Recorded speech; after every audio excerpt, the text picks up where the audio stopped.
Welcome back जनाब। साल का आखिरी दिन हो और पाकिस्तान के क्रिकेट शायकीन की दुखती रख की बात ना हो, क्रिकेट की बात ना हो, मकबूल तरीन खेल की बात ना हो तो कुछ अधूरा रह जाएगा। 2024 में पाकिस्तान की क्रिकेट का क्या हाल रहा, इसके हवाले से क्या हमने खोया, क्या पाया बात करना बहुत ज़रूरी है। इस मुख्तसर तफसील एक सामने आपके रख देते हैं। 2024 का आगाज़, बल्कि आगाज़ नहीं, आगाज़ से लेकर इख्तिताम तक पाकिस्तान क्रिकेट टीम के लिए बहुत ही मायूस कुन रहा है। साल का आगाज़ कौमी टीम ने 3 मैचेस की टेस्ट सीरीज में ऑस्ट्रेलिया के हाथों व्हाइट वॉश से किया था। बाद 17 जनवरी से 21 जनवरी तक पाकिस्तान और न्यूजीलैंड के दरमियान 5 T20 सीरीज में भी 5 मैचों की जो T20 सीरीज थी उसमें भी कौमी टीम को बदतरीन नाकामी का सामना करना पड़ा। और इस वक्त कौमी टीम की क़यादत शाहीन शाह अफरीदी कर रहे थे और इस दौरान ये खबरें भी गर्दिश करने लगी थी कि मोहसिन नकवी को पाकिस्तान क्रिकेट टीम का चेयरमैन मुकर्रर करने का फैसला कर लिया गया है। और फरवरी में ज़का अशरफ की जगह मोहसिन नकवी ने ले ली और चेयरमैन बदलते ही कप्तान भी तब्दील कर दिया गया। शाहीन शाह अफरीदी की जगह व्हाइट बॉल टीम की कप्तानी फिर से बाबर आजम को सौंप दी गई और उम्मीद की जा रही थी कि उसके बाद कोई सिलसिला बेहतर होगा। लेकिन उसके बाद 1 जून से अमेरिका और वेस्ट इंडीज की मुश्तरका मेजबानी में ICC T20 वर्ल्ड कप 2024 का आगाज हुआ, जो कि बहुत ही मायूस कुन था पाकिस्तान क्रिकेट टीम के लिए।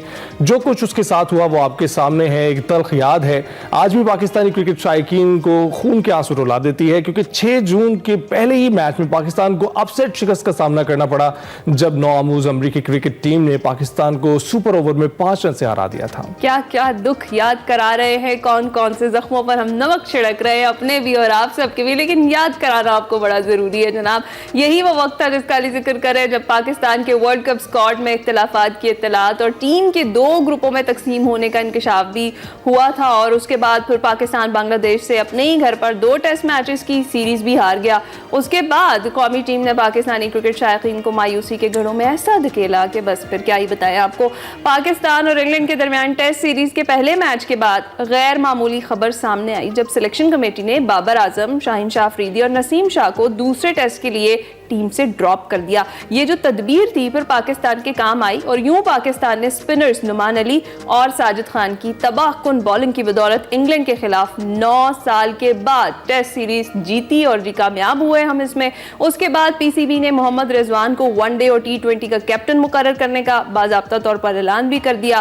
फिर मोहम्मद रिजवान की क़यादत में ग्रीन शर्ट्स ने कैंगरूज के खिलाफ 22 साल बाद वनडे सीरीज जीत कर नई तारीख रकम कर दी। तो पुरानी बात नहीं, आपको याद ही होंगी ये खुशियां भी। टीम की कारकर्दगी में उतार चढ़ाव होते रहे और कोचेस का भी तनाजा बना रहा। फिर पाकिस्तान क्रिकेट टीम ने साल 2024 में T20 इंटरनेशनल मैचेस में सबसे ज्यादा शिकस्त खाने वाली टीम का बदतरीन एजाज भी अपने नाम कर लिया। क्या व्हाइट बॉल, फिर उसके बाद क्या हुआ जनाब के व्हाइट बॉल कोच जो गैरी कर्स्टन है उन्होंने बोर्ड से इख्तिलाफात के बाद इस्तीफा दिया। उसके बाद red ball coach Jason Gillespie भी हमें मुस्ताफी होते हुए दिखाई दिए। और फिर जो सबसे बड़ा मसला अली बना हुआ था, जो हमने देखा 2024 में पाकिस्तान क्रिकेट के लिए चैंपियंस ट्रॉफी का था, वो मुअम्मा था जो हल ही नहीं हो पा रहा था। और इस वक्त हमारे साथ मौजूद हैं वो स्पोर्ट्स सज्जाकार जो इस सब दौरान हमारे साथ मौजूद थे। अवैस हमारे साथ, मोहम्मद अवैस मौजूद हैं। बहुत शुक्रिया ज्वाइन करने के लिए अवैस। इस वक्त 2024 की बात हमने की और काफी मायूस कुन रहा है। कुछ छोटी मोटी खुशियां हमें मिलती रही हैं, कुछ सीरीज हम जीतते भी रहे हैं, लेकिन आप क्या सोचते हैं पाकिस्तानी क्रिकेट टीम के लिए कैसा रहा 2024? सारा तो हवाला आपने बता दिया था। नहीं, कुछ आप भी नमक छिड़के हैं ना जख्मों पे। मुझे क्योंकि 80% तो ऐसे लगा कि शायद मायूस को नहीं चलता रहा, क्रिकेट चलता भी रहा है। अनफॉर्चुनेटली आपकी बात बिल्कुल ठीक है। चाहे आप स्टार्ट करें, क्रिकेट बोर्ड की बात करें तो आपको पता है क्रिकेट साथ हमारे कुछ कनेक्टिविटी के मसाइल चल रहे हैं, स्लो इंटरनेट, इस पर भी बात होनी चाहिए थी वैसे। हाँ। क्योंकि स्लो इंटरनेट का मसला भी ऐसा है। 2024 में इतना बुरा रहा कि बस। अब सुन रहे हैं आप हमें? अवैस की कॉल भी ड्रॉप हो गई है। बहुत शुक्रिया। मसला जो हमारा सबका मुश्तरका है, क्रिकेट तो है हमारे लिए दुख की चीज, और दूसरा ये भी है कि जनाब हमारा जो इंटरनेट है वो या तो बंद रहता है या पर इतना स्लो चलता है कि आप कोई काम नहीं कर सकते। अभी आप देख लें कि ये मसाइल 2024 ये तोहफा भी हमें देकर गया है कि पिछले गुज़िश्ता जितने भी साल थे उसमें सबसे कम जो हमें स्पीड मिली है वो 2024 में मिली है। और उसकी वजह से कभी फायरवॉल का बहाना, कभी जी वो केबल हम लगा रहे हैं उसके बाद बड़ा तेज हो जाएगी स्पीड। और खास तौर पे वो शार्क्स जो बैठी हुई हैं, जो हमारी सिर्फ पाकिस्तान की जो इंटरनेट केबल्स हैं उन्हें काट लेती हैं। जी मुश्किल से हमारा राब्ता हो गया। वैसे सुन रहे हैं आप हमें?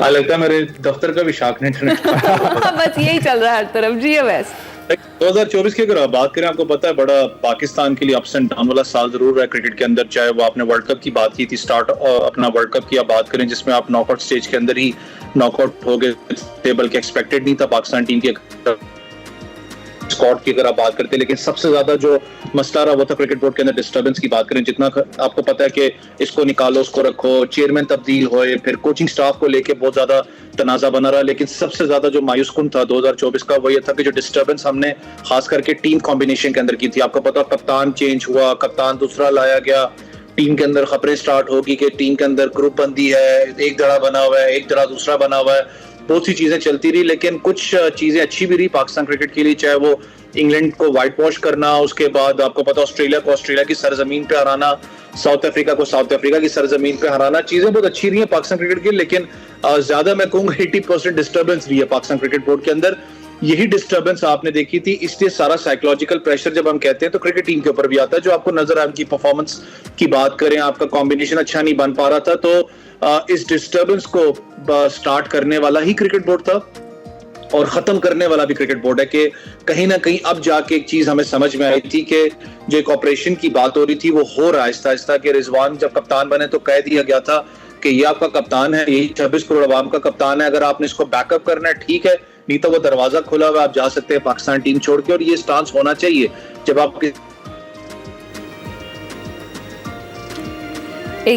यही स्टांस होना चाहिए। और ये जो सर्जरी और जो तब्दीलियां जो की गई हैं हमारे बोर्ड की जानिब से क्रिकेट टीम के अंदर, और कुछ ऐसी तब्दीलियां, जी अवैस हमारे साथ मौजूद हैं दोबारा से। जी अवैस, ये जो सर्जरी या तब्दीलियां जिनका आप जिक्र कर रहे हैं जो की गई, जो बड़ी अनएक्सपेक्टेड थी, जो हम सोच भी नहीं सकते थे कि ऐसा होगा, इन प्लेयर्स को भी बिठाया जा सकता है या ड्रॉप किया जा सकता है, वो करने के बाद आपको लगता है कि बेहतरी हुई?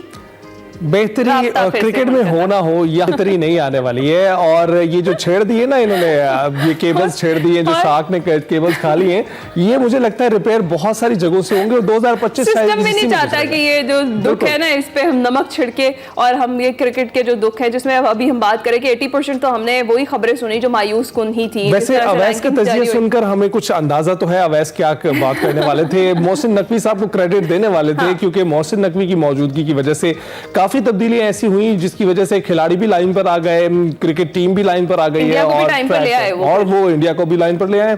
तो कुछ क्रेडिट तो मोहसिन नकवी का इस सारी सूरत हाल में बनता है। अवैस का बहुत शुक्रिया, जितनी देर भी वो हमारे साथ मौजूद रहे, उन्होंने हमसे बात की। अब प्रोग्राम के इख्तिताम पर हम एक ट्रिब्यूट पेश करेंगे।